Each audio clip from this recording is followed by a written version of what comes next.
Buenas noches a todos. Agradecemos su asistencia y participación al webinar en el marco de la Diplomatura en Políticas Públicas que se dictará en el mes de julio. El tema que tocaremos el día de hoy será la gestión de las políticas públicas en el contexto del COVID-19. Este webinar estará a cargo del profesor Vlado Castañeda, quien es además coordinador académico de la Diplomatura en Políticas Públicas y actualmente se desempeña como asesor del despacho ministerial del Ministerio de Salud. Bien, antes de dar inicio al webinar, por favor les pido que puedan mantener apagadas las cámaras y sus micrófonos a fin de no evitar interrupciones, y para quienes desean realizar alguna pregunta lo podrán realizar a través del chat grupal, las cuales serán respondidas durante la exposición. Agradezco nuevamente su asistencia y a continuación le voy a dar pase al profesor Vlado. Gracias. Hola. Gracias por la presentación y a la universidad, a la Escuela de Gobierno y Políticas Públicas, en la cual soy docente y estoy ahora como coordinador de la diplomatura justamente de Políticas Públicas.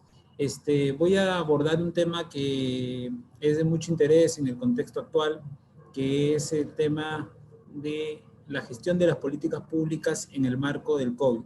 Voy a tratar de hacer una exposición en tres etapas. Voy a comentar el contexto de la pandemia y lo que genera eso en el contexto de la sociedad, donde, como vamos a ver en la diplomatura, vamos a abordar los temas de problemas públicos a partir de la agenda pública y política y las características que tiene el desarrollo de esto en los procesos de identificación, diseño y formulación de políticas públicas. Esa va a ser una primera parte. Una segunda parte, ¿qué acciones han estado tomando los gobiernos? O sea, es decir, ¿qué políticas públicas han tomado? Esto más que todo para que ustedes tengan un marco comparativo en el análisis, cómo es que se ha estado haciendo el abordaje de estos temas y cómo se piensan estos temas. Es más, ahí van a ver alguna bibliografía en las láminas que yo les sugiero que las puedan analizar porque han sistematizado no solamente medidas, sino los enfoques con los que se han hecho políticas públicas, ¿no? Algunos documentos del BID, de CEPAL, ILPES, que sistematizan todos estos temas, para que ustedes tengan una aproximación.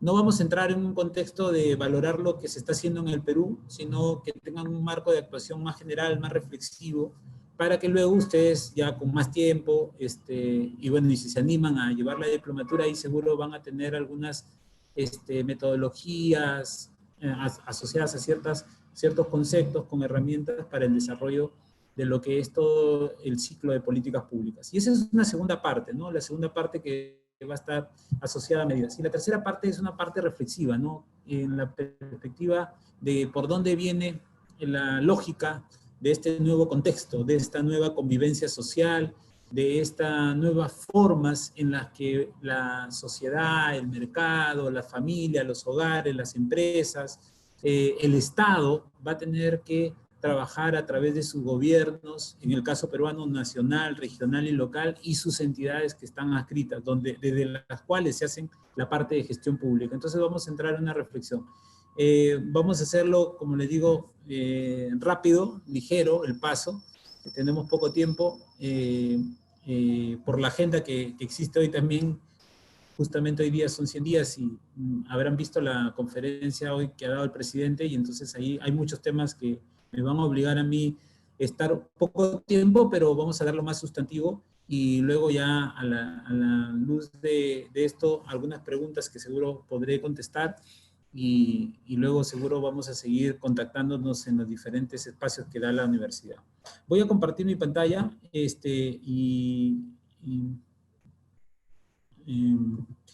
y después esta información la voy a también compartir con los colegas de acá de la organización del evento para que esté a disposición de los que contemplen tenerla, ¿no?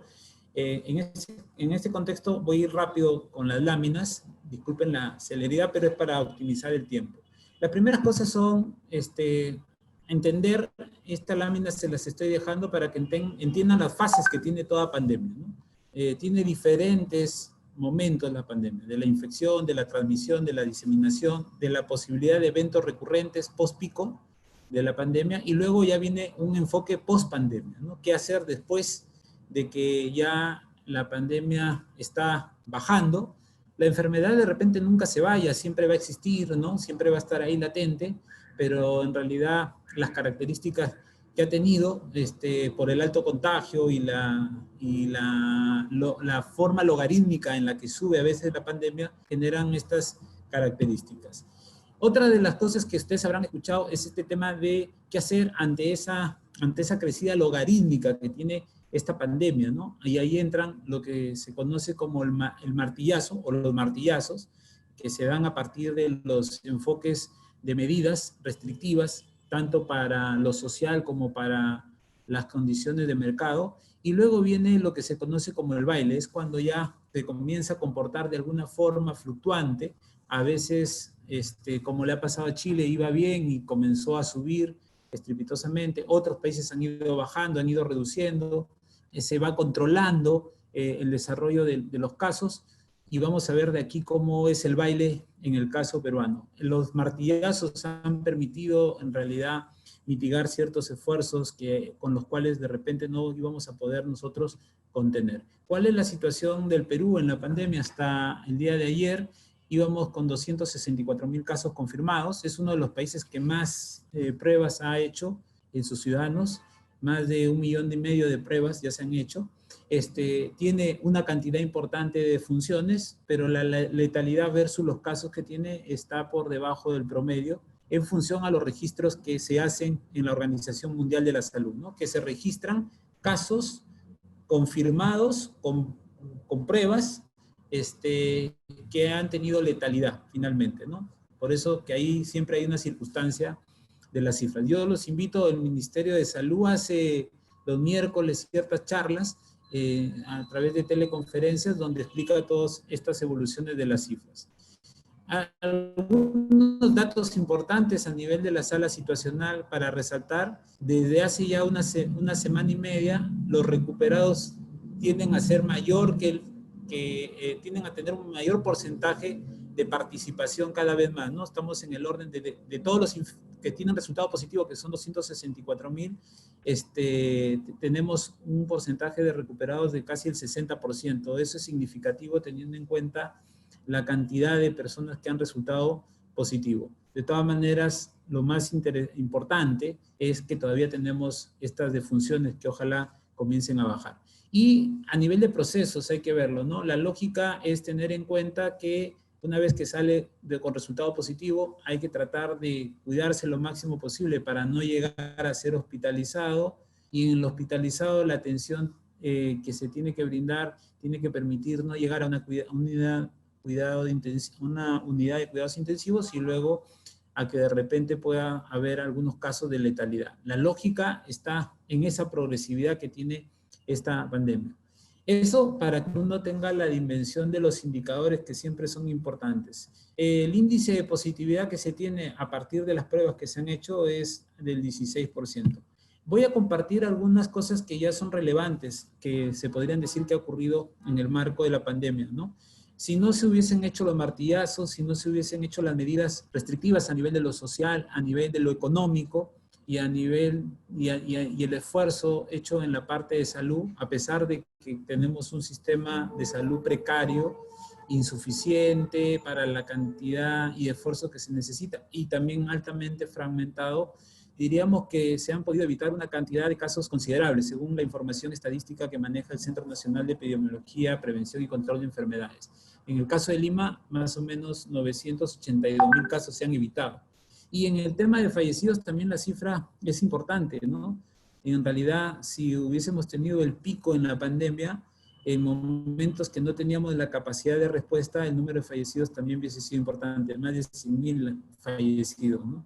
Entonces, eso es para valorar las lógicas de las condiciones. Hoy en promedio se trabaja con un número reproductivo efectivo que se le conoce como los factores R, te permiten definir cómo es que se va comportando la pandemia. Cuando la pandemia se comienza a comportar, digamos, de manera más positiva para reducir la letalidad y los casos de hospitalización y los casos positivos, cuando el R es menor de 1. Diríamos que en muchas zonas del Perú ya el R está por debajo de 1 y en el promedio estamos en esa ruta. Ojalá que sigamos así para beneficio de toda la población. Pero ¿qué sí quiero resaltar? La pandemia, estos son gráficos, se notan por cada departamento del país, y las características de la magnitud de la pandemia que ha tenido versus los casos y el tema de los casos positivos. Lo que pasa es que la pandemia, si se dan cuenta con las diferentes curvas, ha tenido diferentes comportamientos en diferentes zonas del país, ¿no? No tenemos un tipo de pandemia homogénea. Entonces acá un elemento importante también que tienen las políticas públicas, y por eso es que yo no puedo extrapolar la realidad de un sitio a otro cuando hago el diseño de las intervenciones de política pública, y eso lo van a ver en la diplomatura. Siempre tengo que tener el contexto de la realidad, las características con las que se desarrolla una intervención pública. Y en ese contexto, la pandemia que hemos tenido y que seguimos teniendo es una pandemia muy heterogénea. El comportamiento a nivel de los diferentes actores es complejo por la heterogeneidad que tiene, y no solamente en el ámbito de lo regional. Si uno revisa también el comportamiento de la pandemia en el ámbito distrital de Lima, ya hacia adentro de la realidad por la heterogeneidad que existe, si uno ve las curvas, el comportamiento es diferenciado. Entonces, un elemento importante en el caso peruano es que la pandemia es heterogénea, tanto a nivel de los departamentos como hacia adentro de los departamentos. Y las evoluciones son diferenciadas, mientras que en algunos departamentos hace algunas semanas ha estado en alza la pandemia y hoy ya está hacia la baja, en otros departamentos se comienza a comportar hacia la alza, en otros está manteniéndose en sus cifras, y esperamos que vaya evolucionando positivamente. Entonces, ese es el esfuerzo, ¿no? Las características de las realidades y diferenciaciones que tiene nuestro país. También les he puesto algunas cifras comparadas para que puedan analizar qué es lo que está pasando en los diferentes países y cómo se van moviendo las cifras. Estos datos los voy a poner a disposición. Casos confirmados, nosotros somos el país que tiene más casos confirmados, uno de los países, el segundo en tener más casos confirmados, debido a que somos los que más pruebas hemos hecho. También el tema de muertes, para que tengan comparaciones a nivel de los diferentes países. Importante hacer estos balances de las cifras para tener una lógica de interacción, ¿no? Cómo se comporta este tema de los decesos. Las características de las cuarentenas, no somos el único país que ha aplicado ciertos aislamientos y ciertos cierres a nivel de la política fronteriza. Se han ido desarrollando, diríamos, en esta lógica de interacción en diferentes momentos, ¿no? En virtud de las características y condiciones con las que se ha presentado el tema. Y también este tema de los viajeros retornantes, ¿no? Que también ha tenido diferentes circunstancias. Son algunas medidas que los países han ido tomando de manera similar para dar una respuesta a las condiciones y características del problema público. Y hay que también entender las diferenciaciones que pueden tener ciertos ámbitos en el territorio, como por ejemplo las poblaciones indígenas, ¿no? Esta es una aproximación de cómo han sido afectados las zonas indígenas en América del Sur y el nivel de afectados a nivel de casos positivos y de fallecidos que han tenido en las diferentes zonas del país. O sea, hay que ver no solamente entonces esto desde el punto de vista territorial, sino también de las condiciones propias que pueden tener las diferentes comunidades. Esto permite hacer una lógica de lo que se busca en la identificación de los problemas públicos, una delimitación social y geográfica. Siempre esas son las dos vertientes para poder entrar en todo lo que es el diseño de las políticas públicas, ¿no? Y luego ciertos efectos, ya no solamente en los temas de salud, puede ser efectos en el empleo, puede ser efectos en las condiciones sociales, puede ser efectos en la economía. ¿Y qué es lo que se espera post pandemia? Ya para terminar un poco la lógica de lo que ahora se trabaja en problema público, que es ver un poco la perspectiva, ¿no? Hay ciertos elementos que nos dan una connotación diferenciada de ese esfuerzo, ¿no?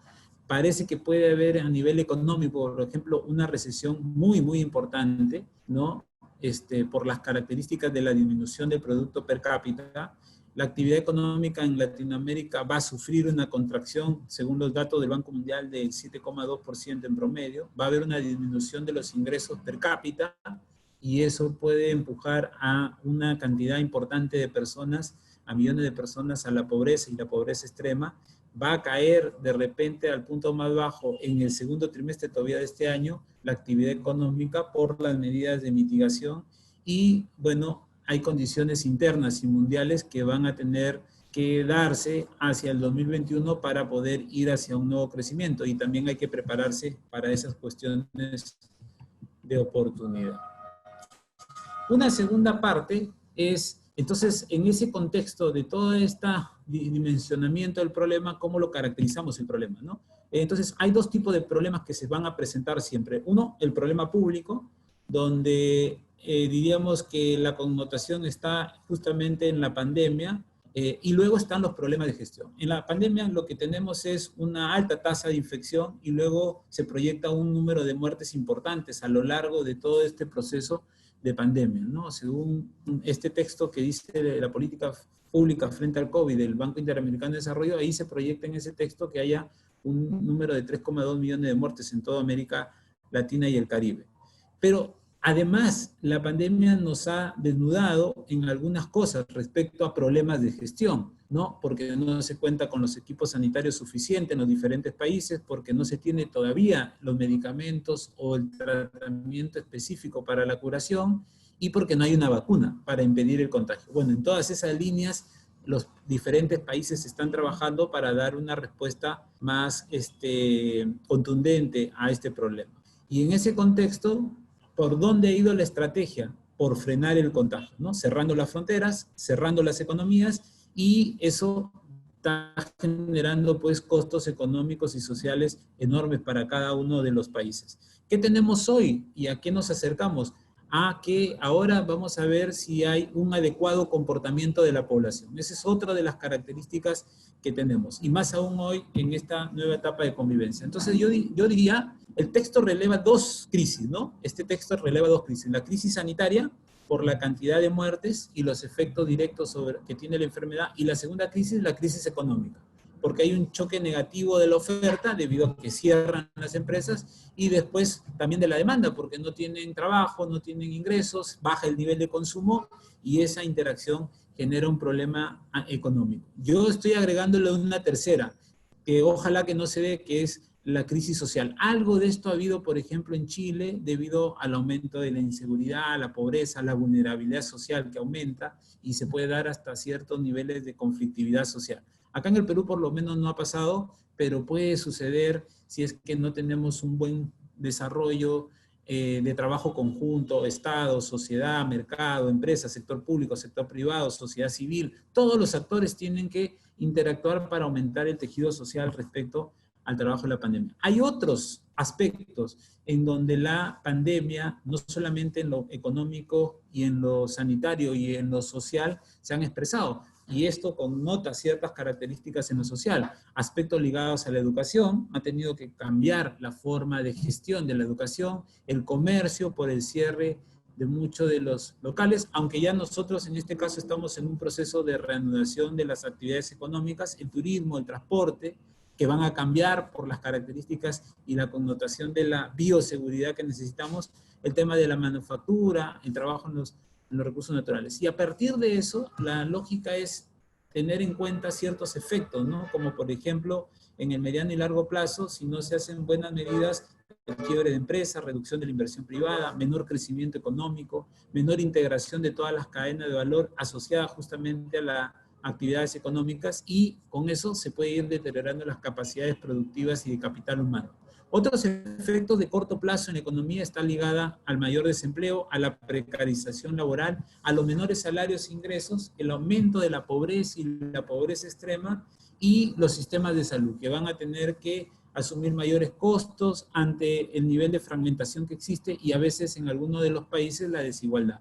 Esta información está cotejada en un observatorio que tiene de COVID-19 CEPAL, ¿no? Ustedes pueden entrar y ahí van a observar mucha de esta información. Otra mirada también que hay que tener en cuenta es por las poblaciones. ¿Cuáles son las poblaciones más afectadas producto de los impactos sociales y económicos que ha tenido la pandemia?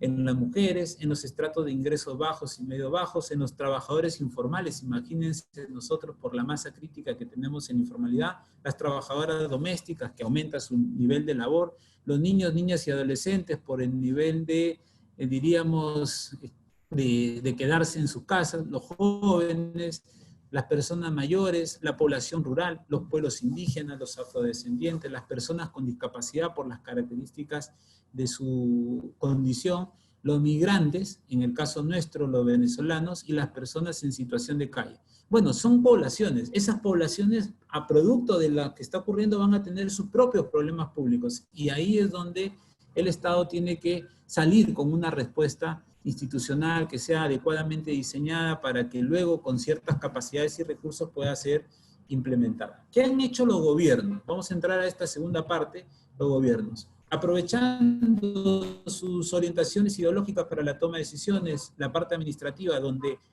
hacen un análisis de la gestión de los recursos y de los bienes y servicios que pueden dar en los territorios, teniendo en cuenta su caracterización y sometiendo a los habitantes a ciertos requisitos, a ciertos requerimientos, a ciertos niveles de cumplimiento en su comportamiento, han ido desarrollando ciertas medidas. Estas son medidas sistematizadas, las que más han sido implementadas en los países, según CEPAL. Medidas de restricción y monitoreo de viajeros, prohibición de vuelos y cierre de fronteras, aprendizaje a distancia y educación en el hogar, el distanciamiento social, o como dice la OMS, el distanciamiento físico. Eso ha generado que se cierren restaurantes, bares, cines, y que se promueva otras formas de trabajo como el teletrabajo, la infraestructura de salud que tiene que ser repotenciada, el fortalecimiento de la capacidad del sector salud en camas, hospitales, suministros, nosotros los famosos unidades de cuidados intensivos, la cuarentena total por ciertos acuerdos laborales en función a las características y condiciones del trabajo, la protección de la fuerza laboral y de los ingresos, tratando de dar ciertos apoyos, compensaciones, aplicar ciertos niveles de seguro o reducción de pagos en determinados servicios esenciales, la protección social para reducir el impacto justamente en los más pobres a través de subsidios, de bonos, acá los bonos han sido importantes, y el apoyo a las pymes y otras empresas, como el caso en el Perú del Reactiva Perú. Son medidas que todos los países han ido tomando a diferentes niveles y grados. La lógica es que ustedes tengan este espectro para que vean qué políticas públicas se van dando en respuesta a las características de la intervención.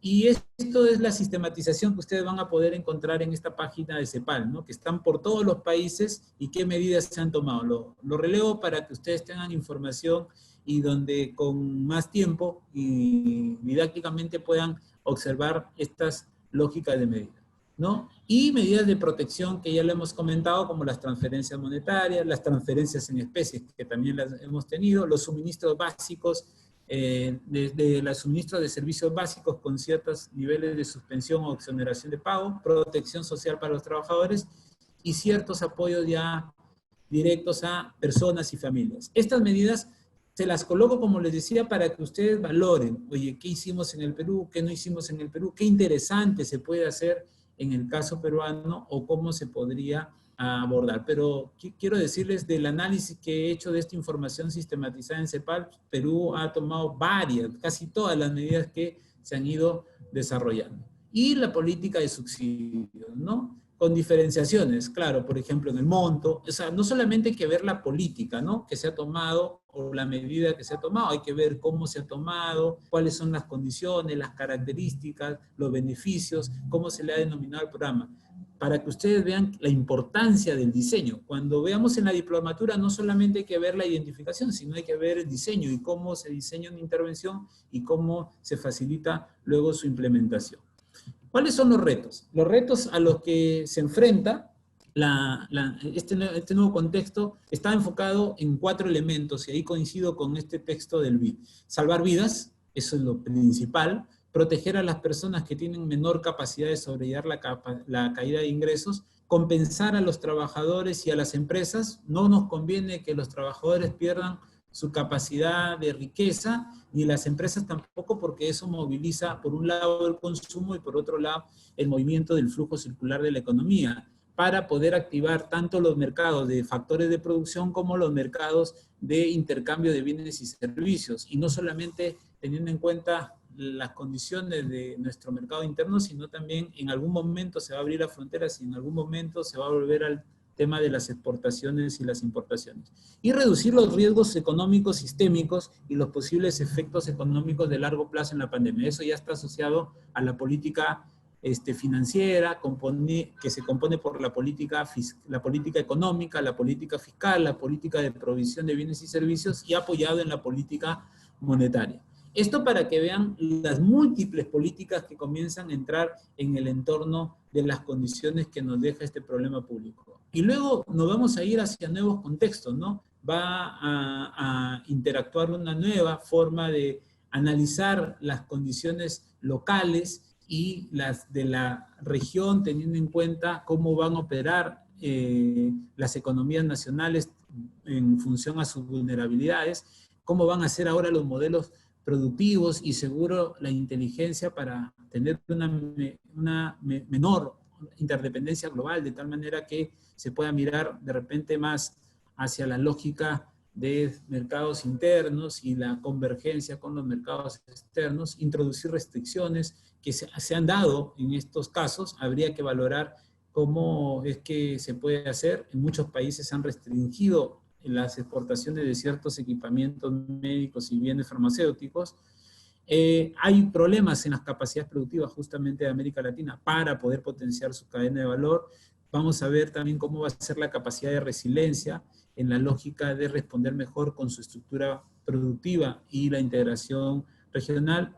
Ojalá que se pueda atender mejor la profundización que pueden tener las desigualdades en las subregiones que tenemos dentro de América Latina y el Caribe, y la lógica es ver cómo se invierte en las capacidades productivas regionales, ¿no? En la lógica de ir reduciendo la vulnerabilidad productiva y tecnológica. Bueno, esos son elementos en lo macro que se van a tener en cuenta a nivel de los espacios supranacionales.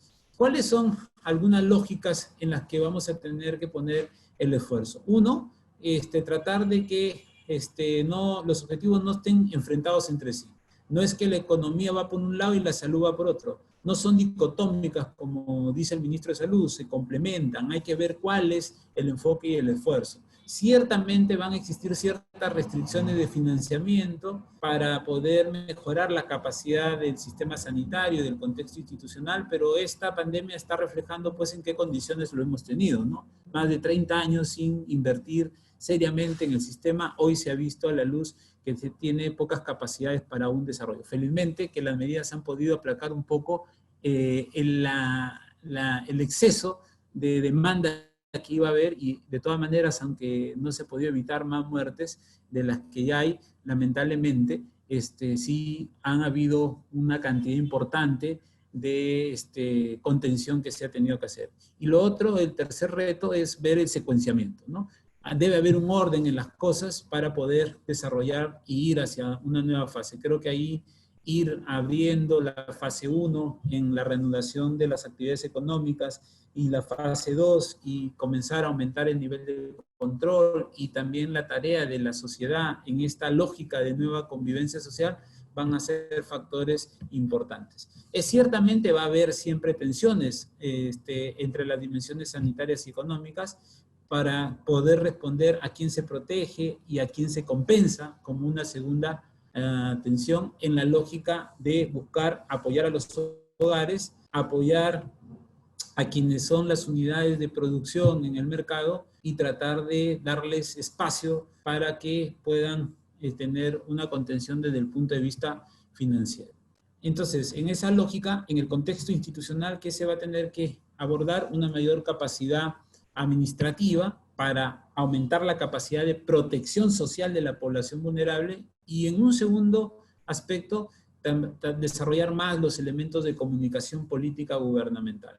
La lógica es tratar de establecer cierta sinergia en esta interacción y participación de todos los actores a partir de cómo se va evolucionando la pandemia, cómo se va teniendo los riesgos, y tratar de que las medidas sean lo más eficaces posibles en el marco de lo que se está planteando hacer. Desde el punto de vista sanitario, ¿qué se recomienda? Controlar las altas tasas de infección, ver cómo se hace con la transición hacia el libre movimiento. En algún momento va a haber un libre movimiento y vamos a tener que volver a esta convivencia en una nueva normalidad, en una nueva convivencia social y seguir aumentando la capacidad de respuesta del sistema sanitario.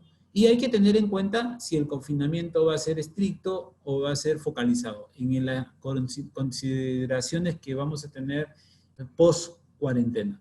En ese contexto, aprovechando un poco la lógica del modelo, por ejemplo, coreano, hay que seguir mejorando la capacidad de testeo, el rastreo de los contactos, es decir, de los casos positivos, y la capacidad de respuesta del sistema sanitario. En lo económico, proteger a los hogares y a las familias, proteger a los trabajadores y a las empresas para minimizar los efectos sistémicos y, como les decía, colocar ciertas medidas fiscales, monetarias, política económica para que incentive la inversión pública y privada, y en ese contexto tener un mejor desarrollo financiero. Va a ser el esfuerzo en realidad importante, pero tenemos que salir de esta caracterización. Ciertamente los países también ya están haciendo ciertas medidas, ¿no?, asociadas a esta lógica. Nuevamente uno puede encontrar información donde se sistematiza por países qué van haciendo, por ejemplo en laboral, para proteger y dar medidas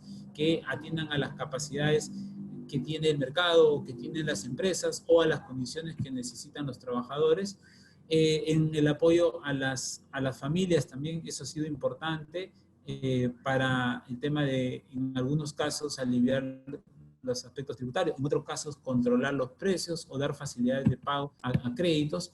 También la lógica de la atención de la crisis con medidas de protección social para atender la situación de vulnerabilidad por los temas de pobreza que se enfrentan a la pandemia, y a partir de eso los diferentes países han ido desde transferencias monetarias, anticipo de entregas de programas de transferencia existentes, aumento de cobertura poblacional, aumento de transferencias monetarias ya existentes, nuevas transferencias monetarias, entrega de alimentos y cierta flexibilidad respecto a servicios básicos esenciales. Como ven, un número importante de medidas si uno comienza a analizar. En ese contexto es donde entra el diseño y la implementación de las políticas públicas, pero ahora las medidas tienen que ser evaluables para poder ver si las trayectorias que hemos seguido son las adecuadas, si hay que hacer algunos ajustes para llegar mejor a las intervenciones en función a las capacidades y recursos existentes. Finalmente, la lógica es responder mejor desde la gestión pública ante la crisis. Y ahí tenemos que colocar algunas cosas importantes. La gestión coordinada, aumentar la transparencia en función a los gastos y las contrataciones que siempre entran en la valoración de la veeduría ciudadana, del control ciudadano, del control gubernamental, del control político, del control de fiscalización del Congreso, asegurar la comunicación que ya habíamos visto que tiene que ser continua, coherente y completa, no desatender aquellas zonas vulnerables en las zonas urbanas, los barrios marginales donde hay alta concentración, y las áreas rurales, incluyendo, por ejemplo, las zonas de Amazonía o de poblaciones indígenas. Y hay que dar acceso y continuidad a los servicios públicos esenciales. Yo ya tengo que cerrar la exposición. Quiero mencionar que ya para todo el proceso de gestión hay que ver todo esto en el marco del ciclo de gestión de la política pública, teniendo en cuenta la situación social, los objetivos que va a tener el gobierno, las unidades estratégicas de actuación que tienen los niveles de gobierno a través de las entidades públicas, cómo usar el presupuesto, teniendo en cuenta la cartera estratégica de programas y estrategias que han visto que hay varios que se van a tener que desarrollar y que se traducen en servicios, en actuaciones, en regulaciones, para poder en función a eso tener objetivos de producción, comenzar a ejecutar los recursos y desarrollar procesos productivos que nos lleven a entregar una producción a la población, asignándola adecuadamente en las diferentes zonas de la población, llegando con la distribución a las familias, a los hogares y a los ciudadanos que tienen los problemas públicos, teniendo en cuenta que estos deben usar adecuadamente las capacidades que se van entregando con los bienes y servicios públicos y en base a un consumo y uso que nos permita generar un resultado y con eso ir cambiando las condiciones de la sociedad. El esfuerzo de este ciclo de gestión en el marco del COVID va a ser muy importante, y de la nueva convivencia, y de la reanudación de las actividades económicas, y del nuevo rol que vamos a tener que tener en el marco de la interacción de los diferentes espacios en los que se relaciona la sociedad. Ahí va a estar un poco el reto. Les he dejado información de cómo es que se está dando la estrategia desde el Ministerio de Salud, ya que trabajo acá. Tiene dos frentes: la estrategia social, donde está el aislamiento, el distanciamiento físico, el uso de mascarillas y el lavado de manos. Y desde la estrategia sanitaria, el esfuerzo por mejorar la atención del primer nivel y la atención especial. Y todo esto viene acompañado, esto diríamos lo que se ve, pero lo que no se ve es toda la parte, diríamos, administrativa, que también se tiene que tener en cuenta en el marco de la implementación, cuando justamente se ve todo lo asociado a recursos humanos, sistema de información, la parte de organización, las normas que han sido importantes, nuevas tecnologías para habilitar los procesos y generar mayores capacidades de gestión, la comunicación, la logística y el uso de la rectoría para poder tener una convergencia como sistema de salud. De todas maneras, esta información se las dejo para que la tengan, y también es importante tener claridad sobre las medidas de contención y reactivación en el marco de las políticas de gasto, de medidas tributarias y de otras medidas que han permitido poder solventar el esfuerzo, el desarrollo de la intervención. Y en esa lógica diríamos que hay una parte de contención de la pandemia y otra parte de la reactivación económica, donde se proyecta gastar pues hasta el 12% del PIB, más o menos 90.000 millones de soles. Yo, colegas, tengo que dejarlo acá. Hay que seguir abordando otros aspectos, como incorporar la lógica del valor público con la gestión política, programática y organizativa, y algunos aspectos relevantes para culminar.